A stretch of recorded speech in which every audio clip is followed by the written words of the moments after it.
বিয়ে করেছেন ছোট পর্দার জনপ্রিয় অভিনেতা ফারহান আহমেদ জোভান। একাধিক সূত্রে জানা যায়, বিয়ের আয়োজন পারিবারিকভাবেই হয়েছে। তাৎক্ষণিকভাবে জোভানের স্ত্রী বা বিয়ের বিস্তারিত জানা যায়নি। গত শুক্রবার 12ই জানুয়ারি রাত 9টার দিকে সামাজিক মাধ্যমে ফেসবুকে দুটি ছবি পোস্ট করেন জোভান। এরপরই বিয়ের খবর চাউর হয়।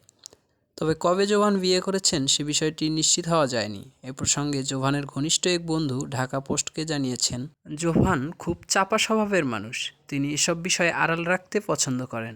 শীঘ্রই এ বিষয়ে বিস্তারিত জানা যাবে। এদিকে ফেসবুকে জোভান প্রথম ছবি পোস্ট করে লিখেছেন, অ্যান্ড উই বোথ সেড আলহামদুলিল্লাহ কবুল।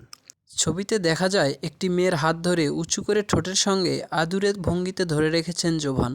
খানিক দূরে ঝাপসা হয়ে আছে মেয়েটির মুখ। এরপর আরও একটি ছবি পোস্ট করেন জোভান, যেখানে হবু স্ত্রীর কপালে কপাল রেখে হাসতে দেখা গেছে তাকে।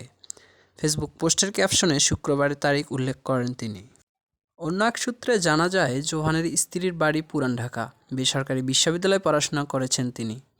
বিয়ের কিছুদিন আগে থেকেই জানাশোনা ছিল দুজনের। তবে এসব বিষয়ে তাৎক্ষণিকভাবে নিশ্চিত হওয়া যায়নি। প্রসঙ্গত 2011 সালে শোবিজে যাত্রা শুরু করে একটানা 12 বছর ধরে অভিনয় করে যাচ্ছেন জোভান। ছোট পর্দার পাশাপাশি তিনি অভিনয় করেছেন ওয়েব কন্টেন্টেও। বেশ কয়েকজন অভিনেত্রীর সঙ্গে তার প্রেমের গুঞ্জন শোনা গেলেও বিয়ে করছেন পর্দার বাইরের কাউকে।